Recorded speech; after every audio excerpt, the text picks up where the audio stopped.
apabila ingin dihormati, dimuliakan, ingin dianggap sebagai qawwam, sebagai pemimpin dalam keluarga, maka dia harus mencukupi keluarganya. Ustadz, apa hukuman atau hukumnya dalam Islam ya seorang suami yang tahu istrinya melakukan penyelewengan tapi dibiarkan aja atau malah dimanfaatkan? Dalam sebuah keterangan dari Nabi, orang seperti ini adalah dayus.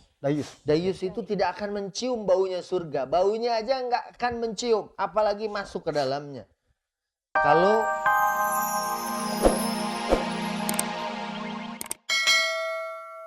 Batin saya udah nggak Batin. kuat. batin. Kamu orang beragama kan? Kamu sadar yang dilakukan melanggar aturan Sadar, agama. sangat sadar Mas Helmi. Oke. Tapi apa boleh buat? Suami saya ngancam saya, bukan saya. Oke. Setiap kali kita ada masalah, pelarian yang paling baik itu adalah kepada Tuhan. Ya. Oleh karena itu saya akan mengundang seorang teman, semoga bisa memberikan pencerahan.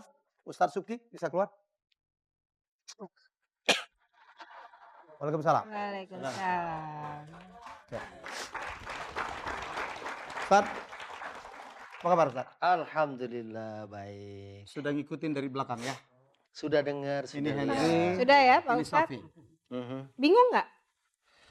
Pusing gitu. Kalau Ustadz aja pusing gimana lagi gua nih? Oke Ustadz, tolong barangkali Ustadz bisa menyampaikan ya pencerahan gitu kepada kita semua, bukan hanya kepada Henry, bukan hanya kepada Sofi, kepada kita semua. Bagaimana Iya. hubungan suami istri itu yang sebenarnya masalah mengikuti perintah. Apakah betul istri itu harus mengikuti perintah suami, apapun bentuk perintah itu? Suami memerintahkan istri dan istri taat itu akan mengantarkan istri ke surga. Ke surga. Amin. Saat Saat perintahnya adalah fil ma'ruf. Filma. Perintahnya adalah sesuatu yang baik. Oke. Misalnya kalau suruh istrinya Sedekah. sedekah, Wow, menyantuni anak yatim dan sebagainya, ini Istrinya akan beribadah. ini akan mengantarkan ke surga, tapi la ta'ata fi maksiatil khaliq. Apa Tidak ada ketaatan saat seorang siapapun dia, hatta suami, kalau memerintahkan kepada sesuatu yang menyimpang dari aturan Allah Dia boleh Subhanahu tidak wa patuh. Boleh tidak patuh. Kalau terpaksa patuh, apa hukuman atau hukumnya untuk istri? Disuruh melakukan sesuatu yang melanggar agama karena dia takutnya dan istri terpaksa melakukan. Apa hukumnya? Kalau memang dia tidak bisa terlepas dari itu dan dia terpaksa melakukannya. Ya. Kaidah agama mengatakan seorang yang dipaksa memang dia terlepas dari hukuman Allah. Seperti seorang yang berpuasa dipaksa makan. Padahal dia nggak mau. Disuapin juga buka gitu. mulutnya. Itu tidak membatalkan. Lain kalau disuapin dia papak, itu berarti dia mau gitu kan. Disuapin tapi ngunyah juga. Ngunyah gitu ya. juga gitu kan. Tapi kalau dia berusaha begini kemudian dia Apalagi menolak, ya, Oke. itu dia terbebas dari hukuman karena dia mukrah namanya dalam istilah agama, artinya terpaksa. Termasuk misalnya ada seorang suami, ada orang yang bilang ceraikan istrimu, kalau enggak saya bunuh kamu. Oke. Kemudian karena rasa takut dia mengatakan saya ceraikan istri saya, talaknya juga tidak jatuh. Tidak jatuh. Tidak jatuh, kecuali kalau dia bilang ceraikan istrimu, dia bilang saya ceraikan dia, saya ceraikan dia, saya ceraikan dia 3 kali, berarti jatuh karena disuruhnya 1 dia malah 3 kali. Itu berarti itu memang pakai yes gitu loh. iya, enggak. itu berarti memang pengen dia gitu kan. Nah jadi itu memang ya namanya problematika, apalagi saya dengar dari belakang juga masalahnya masalah ekonomi. Ya kan, artinya ini kan urusan tender, urusan dapur, Duniawi urusan sekali. dunia. Sungguhnya sesuatu yang mestinya istri dengan suami ini ta'awun. Ta'awun itu artinya kerjasama. Wa ta'awanu 'alal birri wa Oh, udah taqwa kerjasama ya? wa la ta'awanu 'alal itsmi wal udwan. Tapi kerjasamanya Ini udah kerjasama ya? bukan dalam al-itsmi wal udwan, bukan dalam keburukan, kedosaan, kesalahan dan permusuhan. Ini kan berarti akhirnya juga seperti ini. Kalau dia mau kerjasama, bagaimana dengan cara yang ma'ruf? Karena tadi saya dengar juga bahwa sebetulnya suami minta tolong sama istri gitu, tapi minta tolong tidak didasari oleh pemahaman agama. Karena saat dia melepaskan istrinya bersama dengan seorang ajnabi, seorang yang asing, seorang yang maksudnya ajnabi itu bukan mahramnya dia gitu ya. Bukan mahram.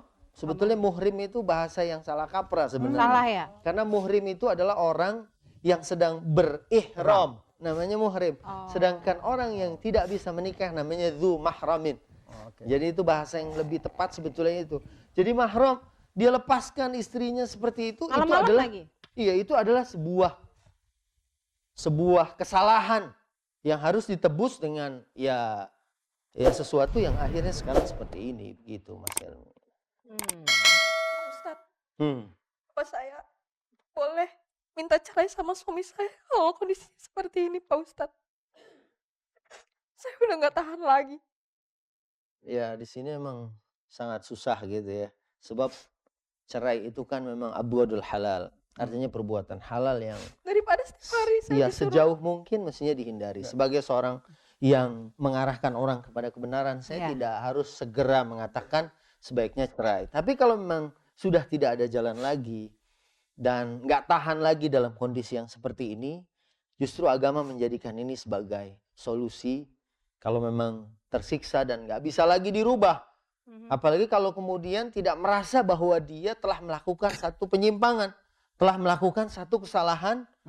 Ya dalam hal ini setelah mungkin nasihat-nasihat dari advisor juga sudah tidak lagi, ya maka jalan berikutnya adalah disampaikan.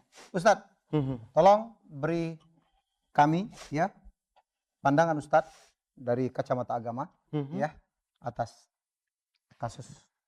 Iya kasus ini pertamanya memang minta tolong oke. Ya kan? Dan tadi saya sampaikan ta'awun memang sesuatu yang dianjurkan dalam Ya, al-Islam. kerjasama. Walaupun istri tidak sama sekali wajib untuk memberikan nafkah atau mencari nafkah. Oke, Tidak, tunggu. sunnah pun tidak. Sama sekali tidak wajib. Sunnah pun tidak. Sunnah pun tidak. Tapi kalau si istri mau membantu suami karena kondisi ekonomi yang kurang, itu adalah kebaikan istri. Jadi Awalnya hanya seperti itu. atas dasar kebaikan. Tidak ada wajib. Awalnya. Sunnah pun tidak. Jadi kalau sampai istri mau, ini saya menggarisbawahi ya Pak Ustadz. Kalau sampai istri mau, itu hanya karena kebaikan dari Iya, si istri. karena an-nafaqah, nafkah itu adalah sepenuhnya kewajiban suami sebagai Rabbul Usrah, sebagai kepala Oke. keluarga. Ya, dialah yang apabila ingin dihormati, dimuliakan, ingin dianggap sebagai qawwam, sebagai pemimpin dalam keluarga, maka dia harus mencukupi keluarganya. Ustadz, apa hukuman atau hukumnya dalam Islam ya seorang suami yang tahu istrinya melakukan penyelewengan tapi Diam dibiarkan aja. atau malah dimanfaatkan? Dalam sebuah keterangan dari Nabi, orang seperti ini adalah dayus. Dayus. Dayus itu tidak akan mencium baunya surga. Baunya aja nggak akan mencium, apalagi masuk ke dalamnya. Kalau dia tidak kemudian mau mengintrospeksi dirinya kemudian merubah, maka na'udzubillah wal'iyadu billahi min zalika, kalau ya akhirnya dia tidak akan mencium bau surganya Allah. Tentu siapapun ya, ibaratnya ada orang beli durian, kita mencium harumnya aja enggak, apalagi memakan dan menikmati buah durian itu. Ini adalah sesuatu yang luar Durian, biasa. jangan duren ya. Jangan durian. Duren. Duren ada yang tersinggung. Iya. Jadi Pak Ustadz, Ustadz tapi nyindir juga nih ujung-ujungnya. Mohon maaf gitu kan. Jadi ini saya menasihati sekalian gitu kan. Oke. Bude Dan- mau nanya Oke. nih. Oke. Pahami. Bude Jadi silakan saya Bude. Bude. jadi saya mau tanya Pak Ustadz, tipikal suami seperti apakah secara agama seperti beliau ini? Sebagai juru dakwah, tentu saya tidak akan memojokkan seorang. Ibaratnya ada sebuah pertanyaan, seorang yang berpuasa tapi dia tidak sholat. Ulama-ulama ada yang mengatakan puasanya tidak sah. Tapi ada seorang dai yang mengatakan insya Allah puasanya sah. Tapi dia masih punya kesalahan karena meninggalkan sholat. Daripada enggak Jadi dua-duanya. daripada nggak dua-duanya. Sesuatu yang belum pecah hancur kita bisa merapikannya. Tapi Iya. tadi dia belum Iya, minta model maaf, Ustadz. model seperti ini gitu ya. Mudah-mudahan malam ini berakhir gitu Ya, ya kan. insya Allah, Malam insya ini Allah. berakhir. Insya Allah. Karena Nabi pernah bersabda khairukum li ahlihi wa ana khairukum li ahli. Sebaik-baiknya kalian adalah yang paling baik kepada istri dan anak-anaknya. Karena saya dengar juga kalau istrinya nggak nurut, nggak mau mengikut perintah suaminya, maka anaknya akan menjadi badal. Ya bahasa Islamnya badal itu pengganti gitu.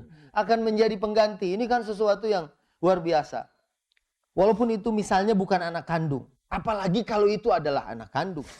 Iya kan? Ini Semoga itu karena emosi aja. Cuma mudah-mudahan ancaman itu karena aja emosi. ternyata, cuman Dan ancam. mudah-mudahan ini kemudian bisa mengajak kepada Rasulullah SAW dan para sahabatnya dalam berkeluarga. Oke Ustadz, terima kasih. Ku hanya memastikan